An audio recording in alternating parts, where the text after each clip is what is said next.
Police say the man went to the extreme. He stood up in church and started sobbing, saying, quote, "My family was killed by an IED in Beirut."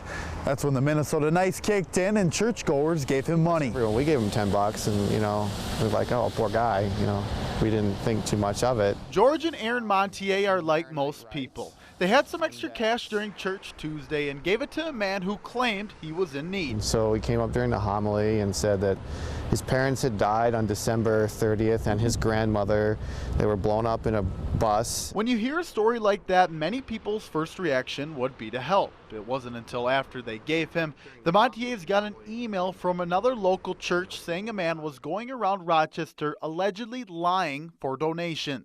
This is a real suffering, and this guy is, manipulating people using, people's lives have been destroyed, and he's just kind of flippantly taking advantage of that to make a quick buck. This is the Texas man Rochester police say is responsible. Police arrested Alan Farha for an outstanding warrant in North Dakota. After telling the same story at two churches, authorities say Farha walked down the street to Trinity Lutheran for a third try. We invited him to sit down, and he sat down right here. Senior pastor Nate Schwartz says he's glad he heard about Farha before having sympathy. We made the decision that his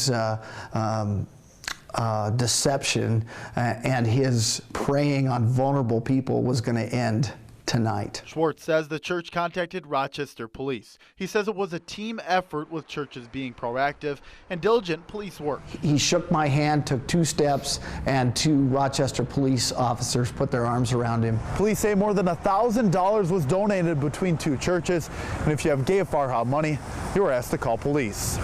In downtown Rochester, Karsen, Forsman, ABC 6 News.